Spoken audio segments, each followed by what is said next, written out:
Hello, where are you from? Hi, how you doing? Yes, hi, where are you from? I am Palestinian, but I've lived most of my life in America. Okay. What part of Palestine are you from? It's near Nablus. It's called Anabta, Anabta, West Bank. Never heard of it. I It's mean, I it's a believe very small you. village. People have named a lot of places in the West Bank, and I've never heard of Yeah, that place. Have you ever been there? I was there when I was a very young child, so not much memory. But yeah, long, long time ago. Have you ever been to the state of Israel? No, I've So, lived in Jordan for a bit though, so I've been to Jordan as well. do you have Palestinian citizenship? No, I'm just Okay. but my parents did, so I'm just like by ethnicity. But I have a No, Jordanian I no, I'm not denying that you're Palestinian. I was just curious. Were you born there? I was born in Jordan. You were born in. Okay, so that's why you didn't get Palestinian Yeah, citizenship. exactly. So what about you? What's like your I just have a question. Why didn't you go back? to Palestine?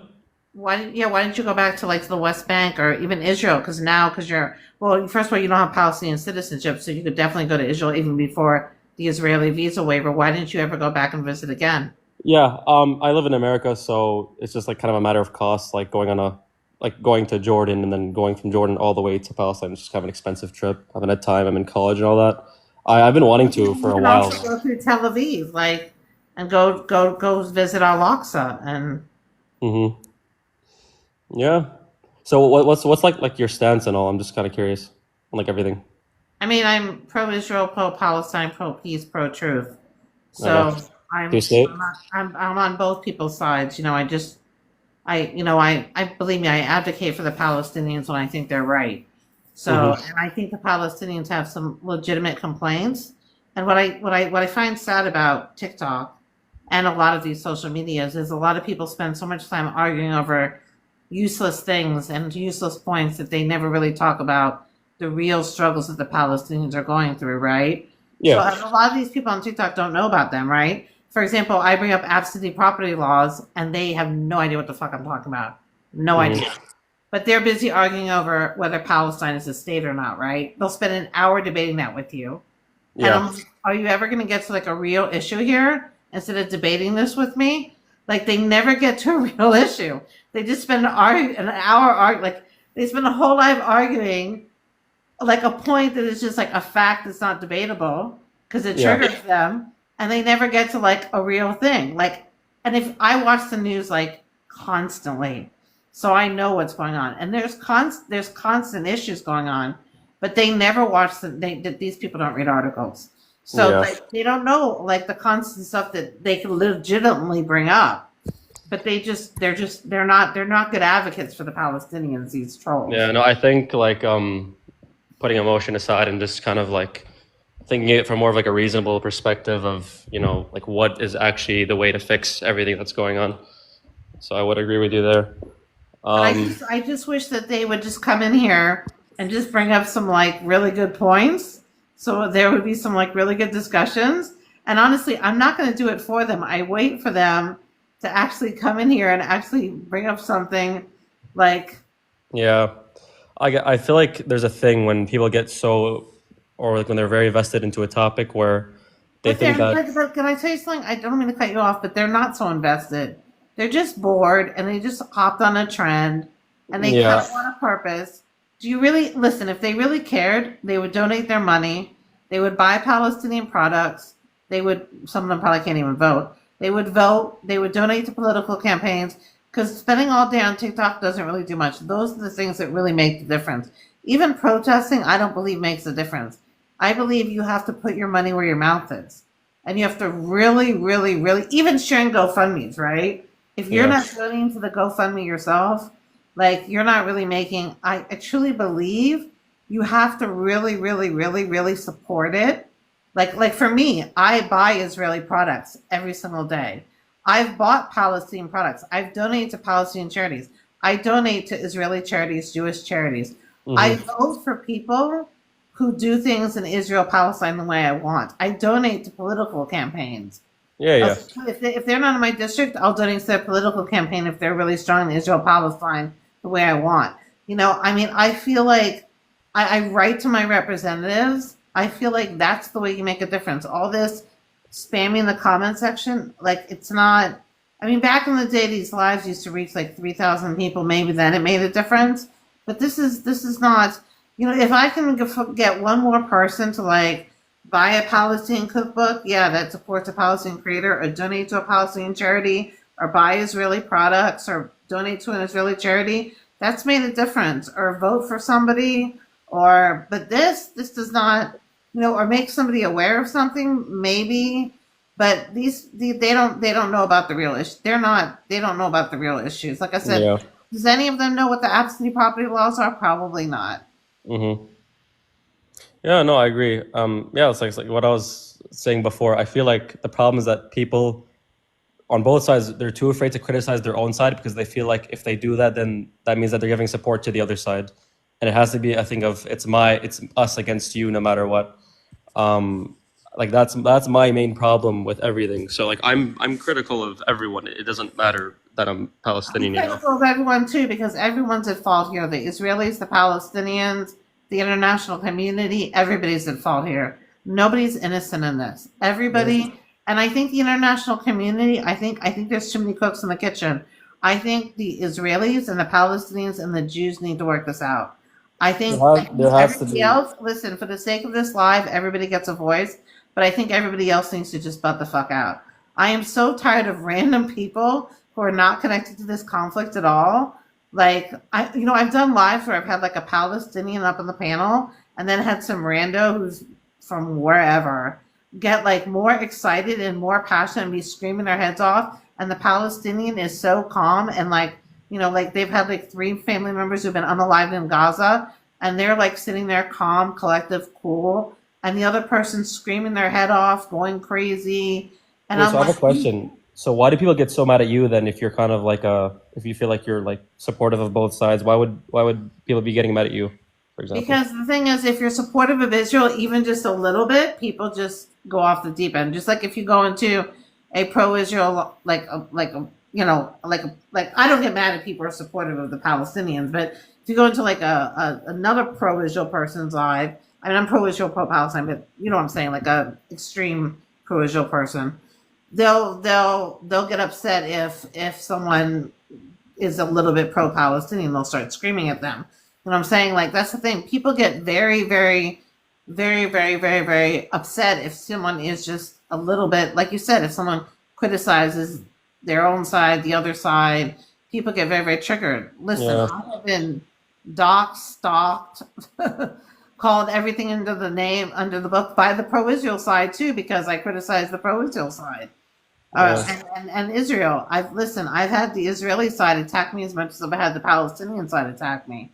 I've been attacked by both sides because I've criticized the IDF, and listen, I've had some of the big pro-Israel people get on me and be like, "You're bad for Israel, yada yada," and I've done so much for Israel. But if you criticize even a little bit, you're the worst thing that's ever come walk this earth. Yeah. So I mean the ceasefire happened, right? This is finally some good news going. Well, Um, I think the situation with the ceasefire is I think a lot of people are disillusioned on what it means. And I yeah. heard an ex-IDF spokesperson say it very clearly, and he said this does not mean the fighting is ending. He said what this means is that they've pushed it down the road. I mean it means like a withdrawal of troops, correct? No, let me just say what he says. Let me just finish my sentence. Okay. He says this means they've pushed it down the road. He said what this means is that it's going to stop until the hostages are out and certain things have been accomplished, and then because H group is still in power, the fighting is going to continue after a while. That's what he thinks, and he's the ex-IDF spokesperson, John, whatever his last name is. I always butcher people's names, so I'm not going to even try to say it. He's the big IDF spokesperson that's always on Piers Morgan's show. He said the fighting will resume at some point, and H group will be whatever is going to be done with them. That's what he truly believes, and when he says something, when it comes to Israel, I believe it like I believe the word of God. Like he Yeah. really knows his stuff. So I truly believe if he says he believes the fighting will resume, I truly believe this is more like a I mean, temporary here's the thing, though. ceasefire than a ceasefire. So Trump is in office now. Have you seen like the map of Trump's proposed two-state plan? Like, have you You mean seen the old one, the one he proposed when he was in office before? I saw a new one. I don't know if it's like the same one, but I saw like their proposed plan I for didn't what see that he proposed a new one. I think this is fake news. I didn't see that he proposed a new one, but I remember his old plan. We Then it passed must be the the old one that I saw. Palestinians. Okay, then that's my mistake. I His mean, yeah. old plan was terrible for the Palestinians. So from what I understood, the old plan it had so it's Gaza, territories outside of Gaza towards the south, which would have like industrialization zones and all that. It had No, a his I old think it's a plan was tunnel. like giving you guys like Gaza and like a very little bit of the West Bank. But And like a listen, tunnel that connected the two. It was so like I was like, how would that no, even but the work? point is that right now with his administration, I think they're going to allow Israel, if Israel wants to, maybe annex the West Bank, which is very, very because the people that he has in his administration, Trump's administration, are like one reporter said it, or like a ZIO convention, the Zionist Organization of America. They're very, very. They're like Ben Gvir versions in America. They're going to probably, if Israel wants to annex the West Bank, they're probably going to let them do it, which I'm against. I'm not for Yeah, this. that wouldn't. No. They need to have their own state. Like that has to be like that. There's no But peace the under it. problem with the Palestinians having their own state is, and I'll tell you, please let me finish before you respond, but this is the problem. The problem right now with that is that the Palestinians would not be happy with having part of the land and they would attack Israel from that state and try to take the rest of the land. That is the fear. And I truly believe that that's what would happen. So I am for a two-state solution once that would not be the situation. And that would be the situation right now. Just like when they gave the Palestinians Gaza, Gaza was used to attack Israel. So if you give the Palestinians the West Bank will be used to attack Israel. And that's the security concern fear. And it's not an irrational fear because Palestinians are always saying we want all the land, river to the sea. It's not an irrational fear. So as long as the river to the sea dream is going on and they're saying we want all the land, you can see why Israel would not want to give them an inch more, because what has Gaza been used just to attack Israel from?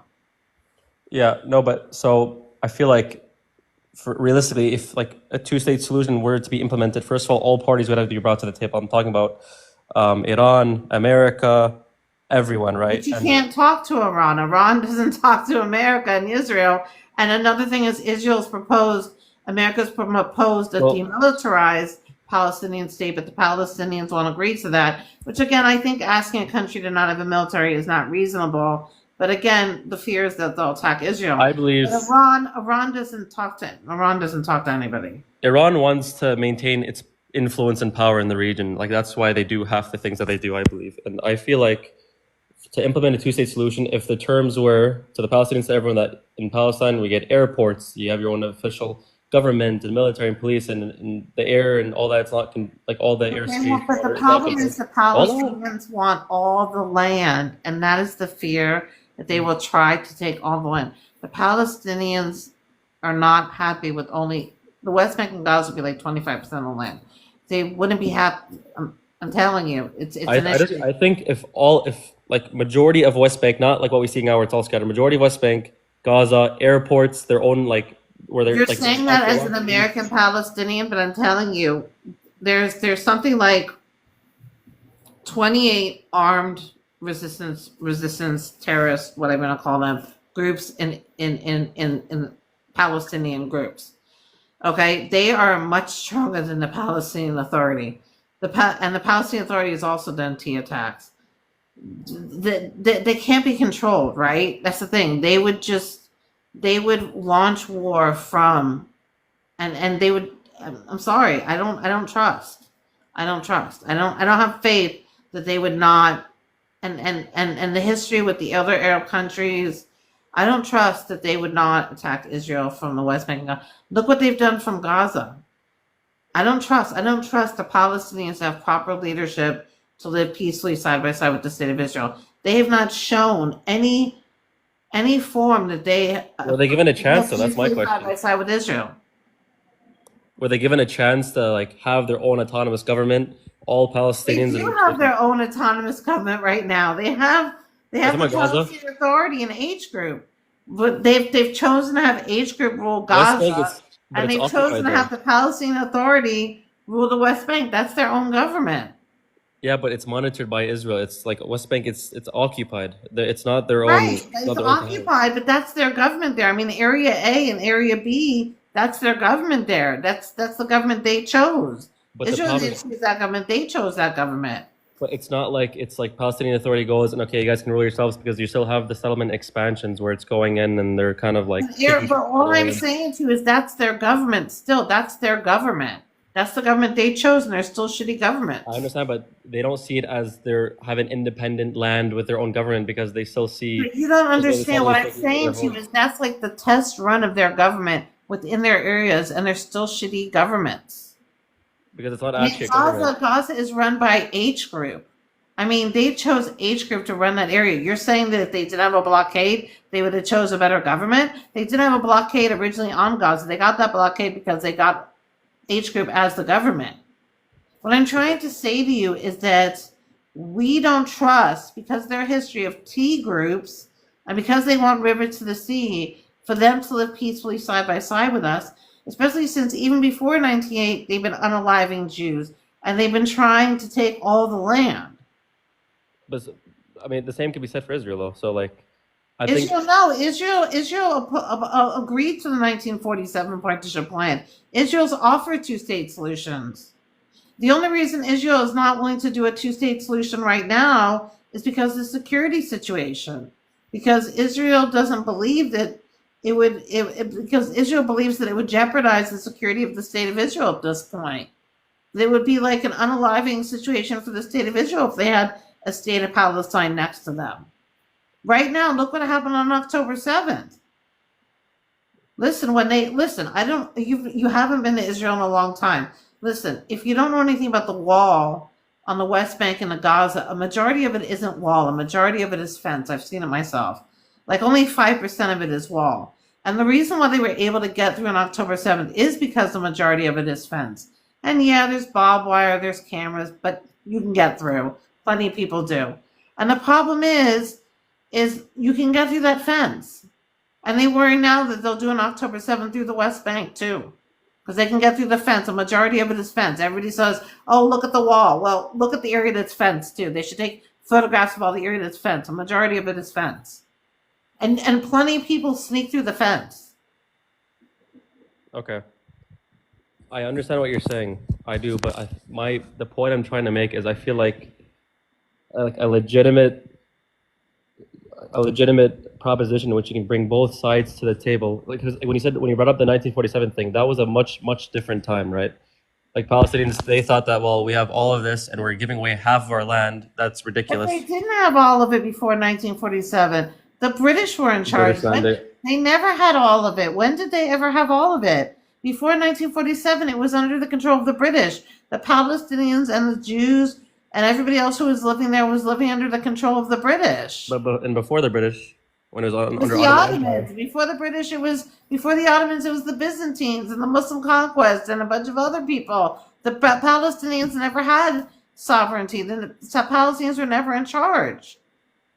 There was never a Palestinian state or country. The Palestinians lived there. They owned land. They owned businesses, but they had a never Grand had Mufti. They had like sovereignty. they had their own form of government. Huh? They had a leader. They had a Grand Mufti. They had their own government. They had a mufti. Wow. They had an imam. Wow. And they had What- the what other they words had the besides Arab Higher Committee, which was a political party that made decisions on their behalf. But they didn't have sovereignty. They didn't have sovereignty. They didn't have their own country. They didn't have their own, and they didn't have sovereignty. But shouldn't they be allowed to now? They didn't rule anything. Neither did the Jews did when it was the King of Israel, the Kingdom of Judea. But under the British mandate, the Jews didn't rule either. The British did. Okay. I get that. I understand. However, I'm just saying that at some point, Palestinians didn't lose anything in 1947 because they didn't have anything. I mean, yeah, they lost their homes. yeah. They lost their homes, and I'm saying they didn't lose sovereignty because they didn't have sovereignty. They didn't lose like a country because they didn't have a country, is my point. They not just. I know it's not a little thing to lose your home. They lost their homes. But what I'm saying is they didn't lose a country because they didn't have a country to begin with. Is my point. And they would have gotten a country if they just agreed to the partition plan and not waged a war. But they didn't agree to half of the land. They wanted all the land. They really were betting on the fact that they would win that war. Which, listen, if you bring 5 Arab armies and you also have your own people fighting the war, I would think that's pretty good betting odds you're going to win the war. How the Jews won the war was a miracle, honestly. I'll be honest with you. In 48? In 1948. I honestly don't know how they won the war. I'm not like a war history buff. But honestly, against 5 Arab armies and Palestinians also fighting against them, I honestly think it was a miracle. I wouldn't. In 48, when we had like the people that came, the Jews that came there, they were also malicious too. Like And the British were fighting against them too. It was the British, the Palestinians, and the 5 Arab armies that all fought against the Jews. Yeah, but there was like I don't know classifying it as a war because there was big instances of mass slaughter. What do you mean it was a war in 1948? What do you mean it wasn't a war? When they came, it was a war. They went from village to village, just gunning people down. Like if you look at the What do village, you mean? Well, there were also Jews that also died in that war. I don't deny that. But who was? Everybody died in that war. It was a war. What was the death count on the Jewish side? I don't know. I don't know the numbers. I don't know the numbers. All I know is that all I know is that listen, here's the thing, right? There's a very, very accurate Israeli historian, Benny Morris, who wrote this. He wrote about the massacres of the Palestinians in 1948. And he wrote this. He was the first Israeli historian to actually document those. But he came to the conclusion that they were trying to annihilate, and I don't mean to sound crude, but this is what he wrote. He said, they were trying to annihilate us. He said, if we didn't annihilate them, they would have annihilated us. So it's either we get annihilated or they get annihilated. Because basically they were trying to annihilate and push the Jews out. So either they get annihilated or we get annihilated. So it was either or. My question was, they have a choice. They have a choice but to annihilate them. But my question was, it's not saying it's like okay. I get it. It's saying they didn't have a choice, right? They were fighting a war and they were trying to get rid of them because they wanted the land. But my question, basically, the Jews had already gotten a state, and the Palestinians and the Arab armies were trying to push them out. I think that was they were trying to annihilate them. So they had no choice but to annihilate them. And the ones who said we're going to stay, we're not going to fight you, became the Arabs in 1948, the Israeli Arabs of today. So basically, if someone comes and says, we're going to try to annihilate you, what is your choice but to annihilate them back? But I think the problem is that, so when they came in 47 or in the mid 40s, it wasn't that they were coming to just come in the mid 40s. The Jews were already there. The Jews there, I agree. I'm talking about the mass migration. I'm not going to get into an whole indigeneity argument with you. The point is the Jews came over a long span of time, and so did Palestinians, right? I get that. Hold on, let me finish. Palestinians also immigrated over many years, right? There's some Palestinians that are descendants of Jews who converted to Islam and Christianity, and there's some Palestinians who are Arabs who immigrated, Byzantines who converted. Palestinians are a smorgasbord of people. Now, Jews are Jews who are, were from from original Israel, and some of us stayed, and some of us came back. But anyways, the point is, it doesn't matter if we stayed or came back or whatever. The point is, we belong to the land, just like Palestinians belong to land. And I don't get into indigeneity articles. I'm not talking about indigeneity. That was what I was going to talk about. I'm saying the point I was trying to make is that when this war happened, from the Palestinian perspective, in their minds, they thought, okay, they weren't coming to coincide and live with us. They were coming to establish Israel, a Jewish state. But the thing is, they had an opportunity to have their own state as well, and they turned that down because they wanted their own. They wanted all the land, and that's where the problem lies. If they had just taken 45% of the land and let the Jews have their 55%, which is almost equal for both, then all this would have been settled and everybody would have had their own states and we wouldn't have had the past 76 years. But the problem is the Palestinians, excuse me for saying this, got selfish and wanted all of it. And this is the whole reason we've had conflict for the past 76 years, is because the Palestinians want all the land and they won't live in part of the land. And this is the whole reason we haven't had peace, is the river to the sea mentality on the Palestinian side and by some on the Israeli side. Because we can't have river to the sea mentality. We have to have the two people can share the land, both having states in the land and not trying to destroy each other's states. We have to have a sharing mentality. Otherwise, we're never going to have peace. That's where the problem lies. With the Ben-Gurirs and the Shmokoviches of the world and the Palestinians of the world to say river to the sea. Okay. Do you think a one state is ever possible in the future? No, I think one state is a pipe dream unless, unfortunately, it ends up with them annexing the West Bank and maybe even resettling Gaza and it just being one big state of Israel and the Palestinians end up as residents, not citizens. Do you think it should be secular, or do you think it should be a Jewish state? Huh? Do you think it it could be like? Do you think it would be a good thing for it to be secular, or do you think that it must be a Jewish state? Well, it is. I don't think you understand how Israel is. Israel is not a. This is why Lubavitchers get upset. Lubavitchers want it to be a halakhically run state. It's not run according to Judaism. It's a secular democracy. There are a few Jewish stuff to it, like in Jerusalem, like trains don't run on Shabbat, but it's not run according to Judaism. It's got right of return for Jews, but Lithuania has right of return for Lithuanians.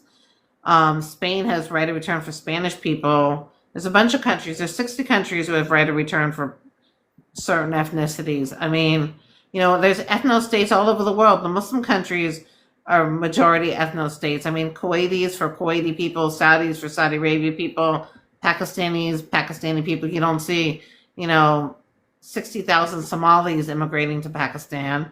I mean, that's the thing. Like, right of return is not a thing unique to Israel. Yeah. I mean, I feel like the argument when people say like, well, there's all these Muslim countries, why can't there be one Jewish country? I'm not against a Jewish state existing. I mean, my daughter put it very well. My daughter went to Pakistan and she said, I love Pakistan because it's my place for Pakistanis. She said, it's got my mosques. It's got my halal food. She said she understands now why I want Israel, because it's my place for Jews. I'm not just saying it's just for Jews, but you know what she meant. She said, it's got your synagogues. It's got your kosher food. She understands because she's got her Pakistan. She's got her little Pakistani place, Everybody needs their place. And I also believe the Palestinians need their place. Everybody's got their own little... But you feel like they shouldn't have a state though, right? Huh? But you feel like you don't think that the Palestinians should have a state currently? I feel like the Palestinians should have a state as long as they don't try to destroy Israel from it. They got to stop this trying to destroy Israel mentality.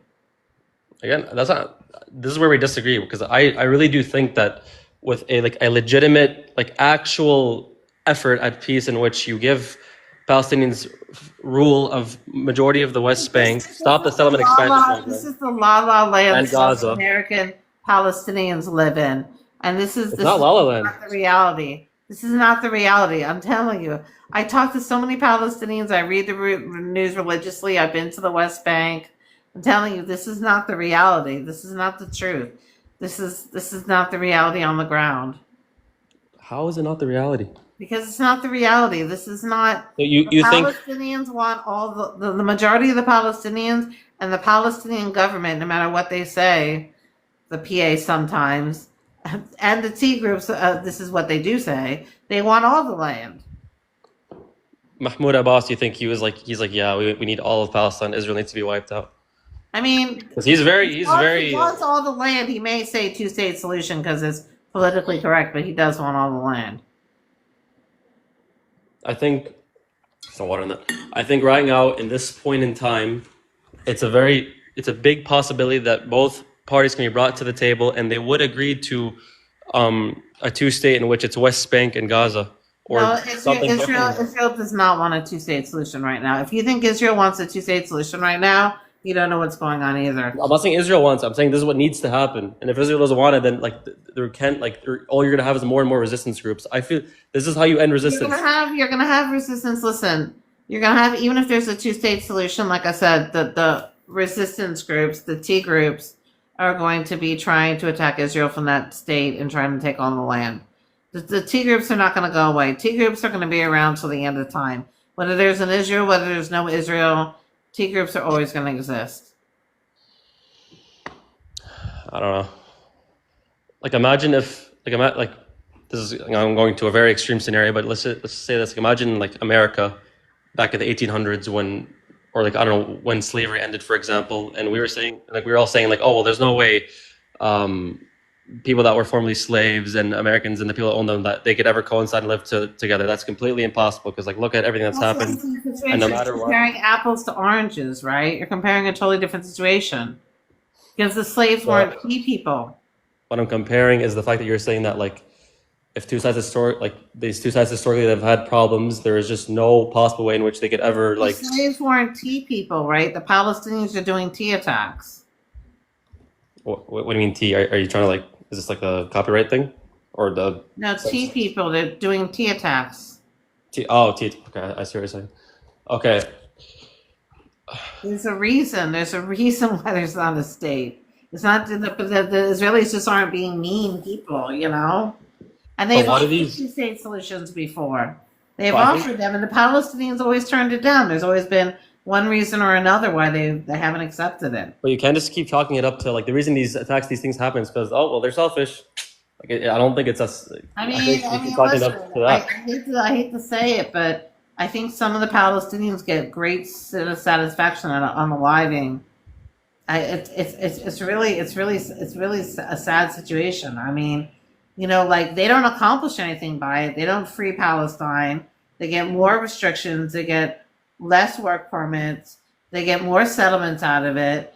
They get international community upset at them. I mean, it makes them 40 steps backwards instead of 10 steps forward, and they keep on doing T attacks. I don't understand the logic behind it. The only satisfaction they get out of it is that they unalive someone, and they keep on doing it. It just seems ridiculous to me. Just like this thing with H Group, right? October 7th, look what it got them. It got them boom to smithereens, a bunch of their people unalived and injured. It accomplished nothing for them. They don't have a free Palestine, and like I don't like it just seems like insanity is doing the same thing over and over again and expecting a different result. Like the only thing that's ever gotten the Palestinians anywhere is peaceful resistance, but they keep on doing violent resistance, which is really T stuff, and I don't understand why they think it's actually productive for them because it's only hurt them.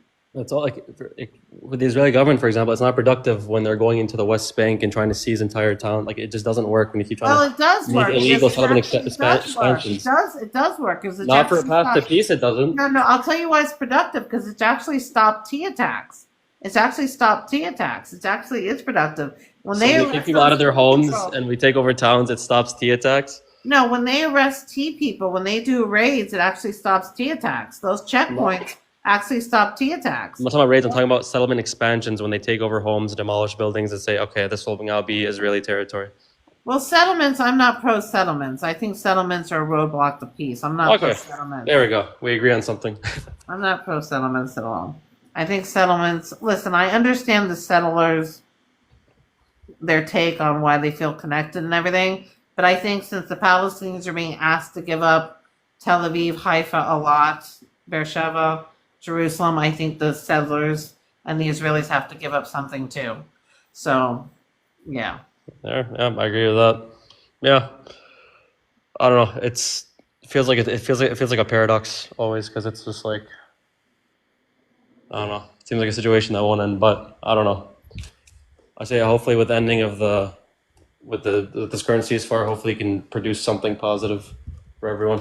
Well, I hope the hostages come home. I hope they produce more alive hostages than unalived hostages, and I hope there is some relief to the suffering in Gaza of the innocent civilians, and I hope there is some kind of resolution of something, because the war can't just go on forever, but I hope and I know this is not going to happen because I've heard from Gazans who are experts on age group because they've lived underneath them and they're like experts on this because like they like they speak on this, you know, they write about this, and they basically said the age group is just not going to give up power. Like age group just doesn't care. They'll let Gaza burn to the ground before they give up power, and I truly believe that's going to be the situation. Age group is just gonna they're just going to drag this out as long as they can, and that's really sad for the Gazans because I don't think Israel's going to allow or want to allow age group to stay in power in Gaza. So I don't know how long this fighting is going to continue. If age group won't leave and Israel doesn't want them in power, then what's the solution? If they keep on getting more and more fighters, what's going to happen? Is the fighting just going to continue and continue? Like what's going to happen? I don't. Do you think people made claims? Do you think you agree with the claim of Benjamin Netanyahu prolonging the war for him to stay in office, or do you think that's like BS? Listen, I don't think. I think that Netanyahu is between a rock and a hard place because, like I just said, H group won't give up power. They're getting more fighters. Israel doesn't want them in power. What is the solution? The war can't last forever, but H group can't stay in power. H group has done so much damage to Israel as an unaliving people. We can't like we've had 40 years of H group's stuff, and they're also still doing T attacks in the West Bank and Israel right now. So like we're done with H group, but like what do you do about them? They're like it's like with the Taliban in Afghanistan. When you would unalive 10 of them, 100 more would come. Like what do you like? It's a problem.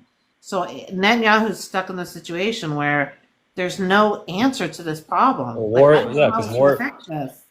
Huh? War you can't like keep fighting with like physical fighting with like ideology and like just trying to wipe out every single like. But I think it's like the Afghanistan situation, like with the Taliban. Like you couldn't get rid of the Taliban, and I feel like H group is like similar to the Taliban. You just can't seem to be able to get rid of them. But the thing is, like ultimately, the Taliban is now in charge of Afghanistan, right? Is H group just going to be forever in charge of Gaza? Like, is that what we're going to be stuck with? But thank God the Taliban, as bad as they aren't like doing T attacks everywhere. I mean, I think they are some in Pakistan, but putting that aside, I'm just saying like, and that's bad. I'm not saying that's not bad. That's horrible. They shouldn't be doing that. I'm against Taliban totally. But I'm just saying not to the scale that H group is doing. But I'm just saying like, what do you do at this point where you can't get rid of these groups? Like what do you do? Like what is the solution? You can't like America has to go out fighting the Taliban, and now we're like negotiating with them. Like is that the point that Israel's going to be at? Well, we're going to be back where we are negotiating with H group. Like what do we do? Like what is the solution? And not only are Israelis suffering, but Palestinians, Gazans are suffering because they torture and unalive their own people too. Like what is the solution? Like what do we do at this point? Well, Gaza's at this point obliterated, right? Well, like 80% of the buildings have been just demolished, gone to hell. There's like every university, hospital, school. You know, Israel has essentially left them nothing to leave, and they're all in tents now. So I mean, well, but the thing is, it's not a surprise if there's a rise in. I hate to say this, but they can like United Arab Emirates can donate like $10 billion, and they can rebuild all that. I mean, and what's more important is the lives that have been lost. You know, I mean, buildings are buildings. I mean, I know that sounds cold. Hospitals. I mean, I'm just saying lives are more important. But the problem is H group is going to keep on, even with the Gazans. I feel bad for the Gazans. If you talk to Gazans who have lived under H group, it's really bad to live under them.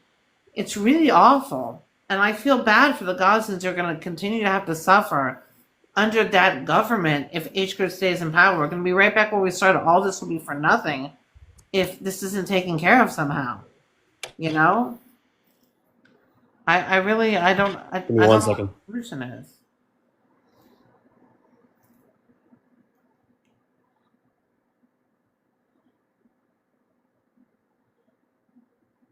Sorry about that. Package came. Yeah. No. Yeah. No. Just I don't. No one knows what the future holds. But Israel can't. I feel like Israel keeps like kicking this can down the road of just well, in the future, it'll just be like more war and more attacking and more That's just what I'm saying. I just think it's going to be more war if age group doesn't go, and age group won't go. That's what I'm saying. I agree with you. But they can It's make kicking the the can argument down the that, road.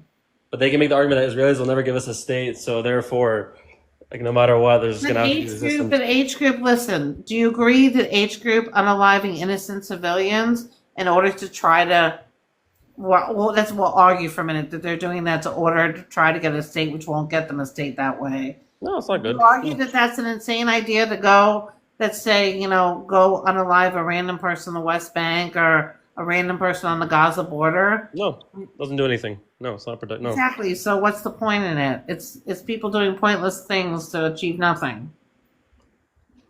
Let's say, okay, hypothetically, there's no T groups or T attacks, or there's no resistance, nothing. Let's just say now, like Palestinians, like, all right, peaceful, it's done, nothing's gonna happen.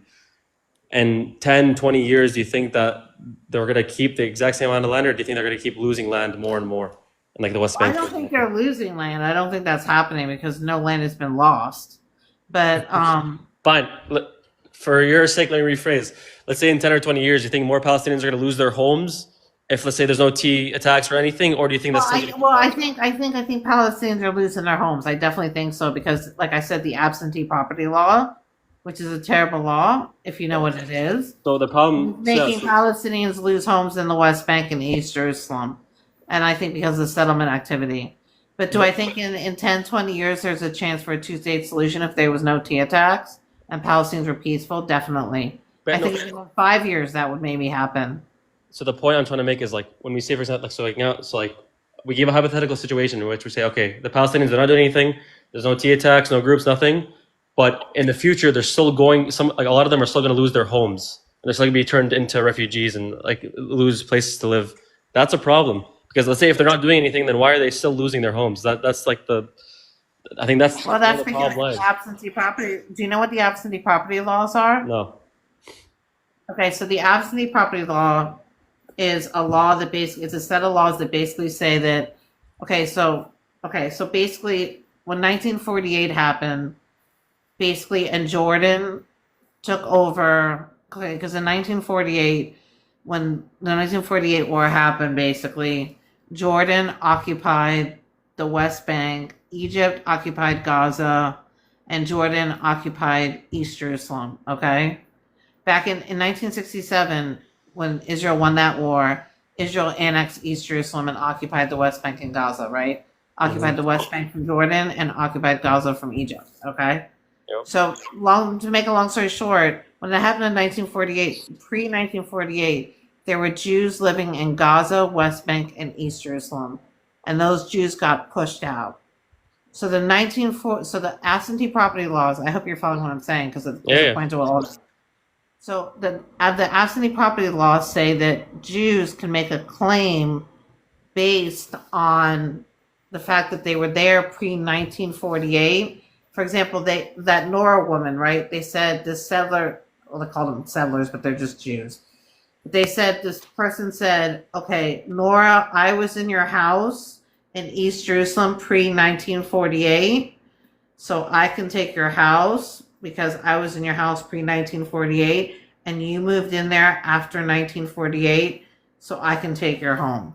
So they sued Nora, and they won the case court based on the pre-1948 claim. Okay. No, that's fine.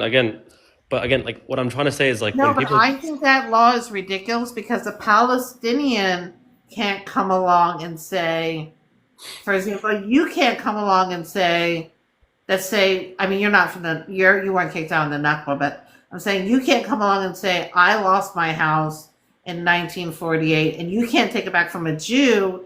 So how come a Jew can come along and say, I have a I think all pre-1948 claims should be just thrown to wing, and everybody who is where they are now should just keep their homes. Because I think it's ridiculous that a Jew can say, oh, this Palestinian has been there since 1948. They've been here for the last 76 years. They've had this house. And now you're going to just come along 76 years later and claim you had some claim there pre-1948. Your grandparent, whatever it is, was living there pre-1940, and you're going to take their home away. And they've been living there the last 7. their generations have been living there the last 76 years. I think that's ridiculous. That's ludicrous. No, I agree. But again, like the point I'm trying to make is like Israel having that law puts them in a position of the aggressor. Because even if Palestinians aren't like, if there's like no self-defense and there's no war and there's no combat and there's no anything and there's no T attacks or all that, Israel still has the power to take away their homes. That's a problem. And that like They that. don't always win the lawsuit, by the way. There's Palestinians who have won cases against that, but a lot of times they do win the suit against them. Yep. Well, yeah, I don't know. I think Sometimes the cases stay in court like 20 years, 30 years. Like it's a whole thing. It's a whole legal thing. But yeah, these cases. But I think these are silly cases, in my opinion. And it's sad that people are losing their homes over this. yeah. Well, good talk. I have to go. Good conversation. Thanks for having it with me. Have a nice day. Have a good night. Thank you so much.